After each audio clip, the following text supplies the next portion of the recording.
the reason we'll be playing on Wednesday this season.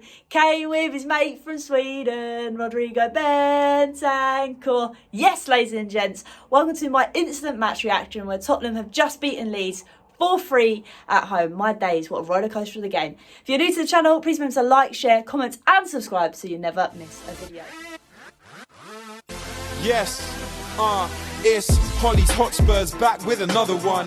Chatting all things Tottenham, we're second to none. Special guests every time, if it's win, lose or draw. The passion is high like Harry Kane when he scores. Or when Lloris makes a world-class save. We got Hollie running the mid every game. Settle down, stick around, share your thoughts with the panel. And make sure you're subscribing to the channel, coys.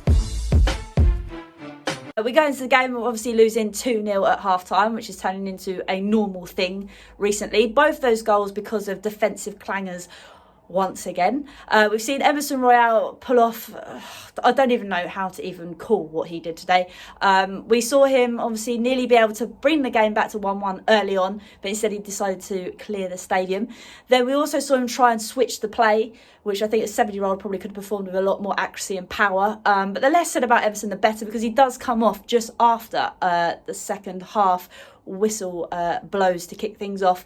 We see Doherty's put on instead of him, and things start to change. Luckily for us, we managed to pull it back to 2-2, and then Rodrigo Bentancur, the geezer that manages once again to be able to save our bacon to finish the game 4-3. He did manage to score 2 goals for us.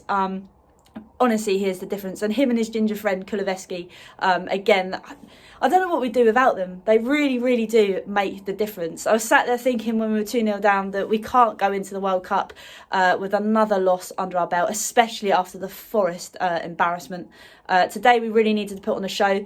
I was a bit confused at half-time and we didn't see Emerson come off, but I was very pleased when Conte saw the light and did bring him off eventually. It wasn't an easy game, to say the least, for the neutral, as the commentators always like to say. It was a good game. For a Spurs fan, not so much. We did luckily in the end nick it. I think it was a passage of play for about 8 minutes where it was just goals galore. I couldn't keep up with what was going on. But luckily for us, we did manage to pull through.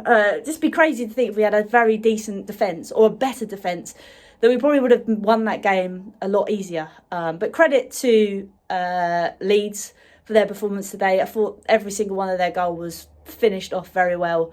We just gifted them a couple in our defensive errors, especially with Dyer, with his suicidal headers and not wanting to get up the pitch to try and play the offside. The one thing that does actually really infuriate me with Tottenham at times is that if we don't get a challenge go our way or the ref doesn't give something, we all tend to stop. And they hurt us today when that happens. So I think Leeds scored their 3rd goal after we didn't get a foul on Bentancur, who did actually get yellow carded for diving, which means we won't have him Boxing Day, which is a bit annoying, but there we go. This is just a brief kind of overall of what happened, obviously not in much detail, but join me Monday at 7 p.m, where we're joined by Chris Cowlin, Forms, and one other guest to dissect it properly in full. So make sure you do that, and remember to like, share, comment and subscribe. And until next time, come on you Spurs!